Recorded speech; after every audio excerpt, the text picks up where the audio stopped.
Hi, I'm Manny. And I'm Cheryl, and welcome to my sewing room.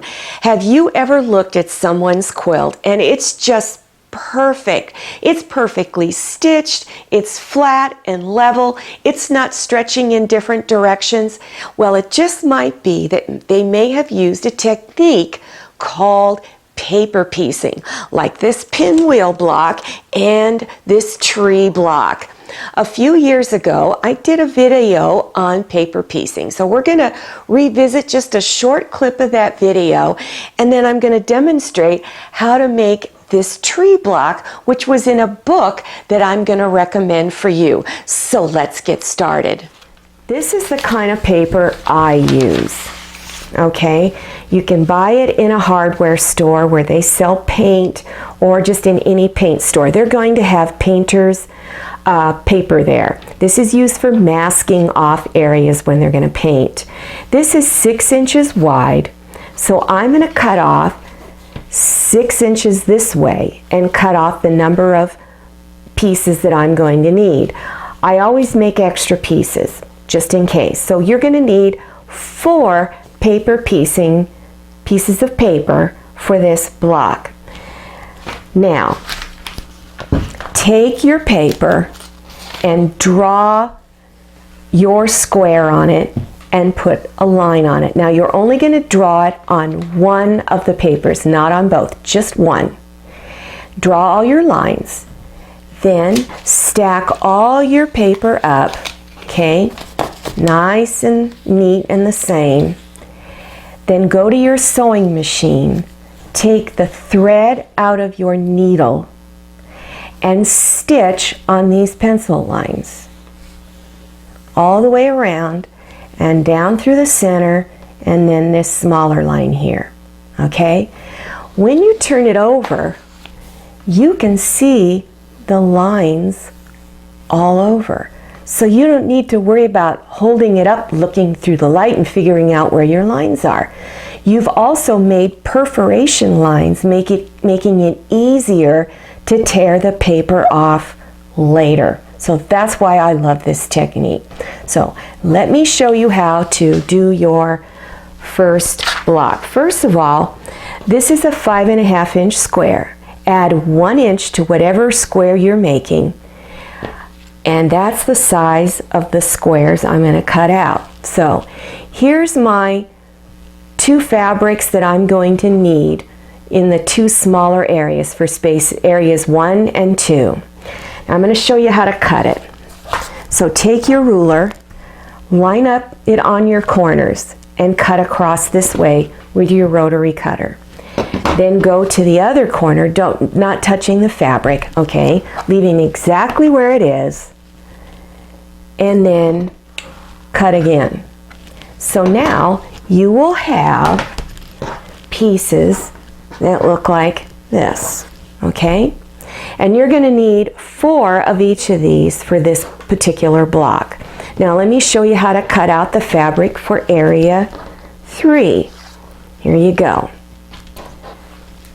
Take your 6.5 inch squares, line it up on the corners, and cut just once.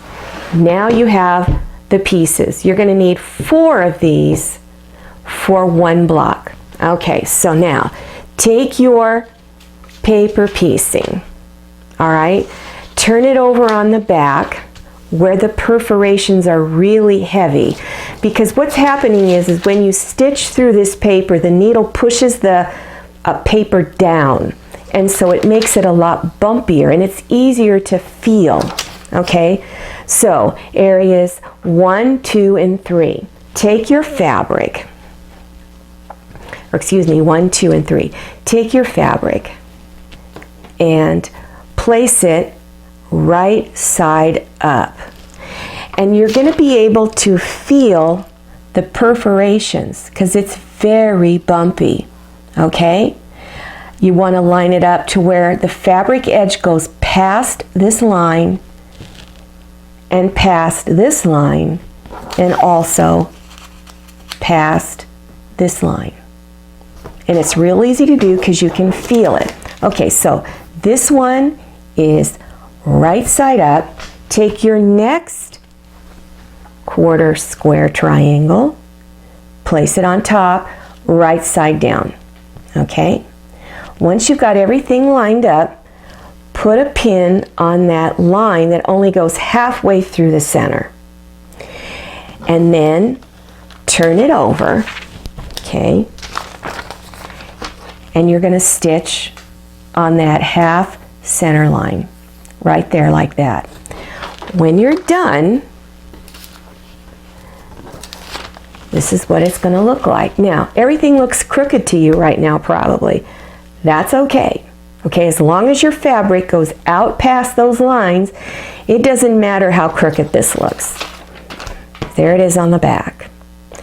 Now, take your fabrics, open them up, and finger press it down, okay? Now take your other larger triangle piece, place it face down, line it up on the edge here, put a few pins across here, turn it over, whoops, and stitch on this perforated line right here. And when you're done, it'll look like this. Okay, I'll turn it over, and there it is. Okay, now unfold it, and at this point I would press it with your iron. At this point, press it all. Now you need to make 4 of these for the pinwheel block. Your next step would be to square each block, because now you need to get it to where it is 5.5 inches. So take your ruler. Here is my 1, and out here is 5.5. Okay? And I usually put tape or little sticky notes so that I don't get confused later on, all right? And I put them along here. And this is the area, the size of your square that you want to make. You want to take these 2 edges of your ruler and line it up on the perforation lines along the sides here. And also the diagonal line here, place it on top of this diagonal line. Okay, so place those edges just on the inside of those perforation lines. Once you have it lined up, you want to press really firmly down on this because the paper can be a little slippery and your ruler might slip. And cut this side and then cut this side. Now you need to cut the other 2 sides. So take the opposite corner, flip it. Now line the ruler up on those 2 edges. Line it up. Also line up your center diagonal line and then cut your last 2 sides.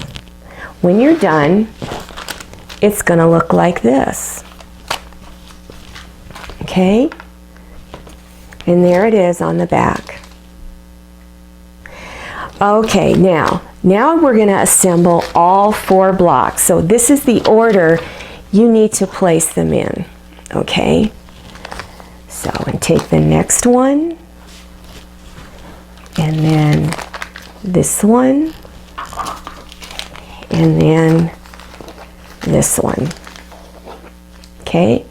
And then there's your pinwheel block. Now you want to stitch a 1/4 inch seam to put them all together. So you're going to do it row by row. So take this one and put it on top. Line it up and then pin and stitch a 1/4 inch on this side right here. Then take the next one, place it on top, pin and stitch a 1/4 inch. Okay, and then open them up, and then you're going to press the seams here and here, and you want to press them to where they go in opposite directions. Okay, very important, because when you go to bring the last 2 together, you want to be able to match your seams, and it will be easier to match them if your seams are pressed in opposite directions. So these two are stitched together and these two stitches are stitched together. Now take this row and bring it on top of this row. Okay, now remember, everything is stitched together in here. Now, pin and stitch along here, making sure that these center seams are going in opposite directions. After you stitched it down, you open it up and press it, and there you go. You have a really pretty pinwheel block. Now, for those of you who are interested in getting more information on paper piecing, I have several books to recommend to you. This one is a little more advanced, so if you've already been paper piecing for a while, you might be interested in this one. It's called Easy Machine Paper Piecing by Carol Doak. And there's 65 different quilt blocks in there of paper piecing patterns. Now this one here is one that I would recommend for beginners on up. There are many pieces in here. This is called Easy Paper Piecing by Bonnie K. Browning. Now both of these books I've had for a while, but I'm pretty sure that you could probably still get them on Amazon, and also check out your local Joann Fabrics and Crafts. Now, some of these blocks, when you're going through the books, are done in sections. So I'm going to quickly demonstrate how to do this tree block right here. So the first thing you want to do is photocopy the block, which is what I've done here. Then go to your sewing machine, take the thread out of your needle, and stitch over all of these lines to get those perforations in. Then you're ready to add your fabric to it. So for this tree, you're first going to start with the trunk. Then you place these two pieces on, stitch them on in the back, and then you're going to go on and put the bottom piece on. And here's the grass, and then the next piece would be the actual tree fabric that's up there in the top center.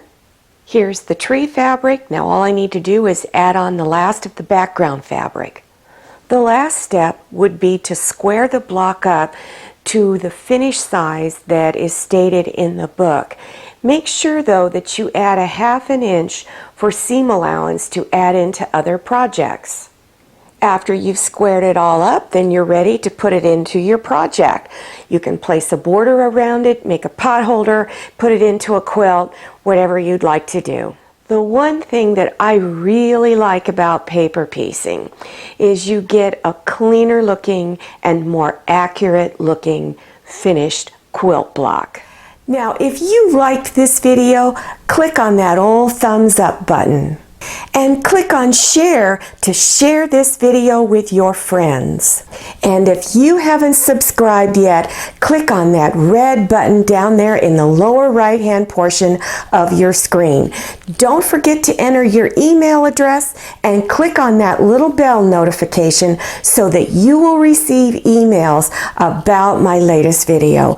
I'm Cheryl, and I'm so glad you came to my sewing room. I'll see you next time, and don't forget, happy sewing.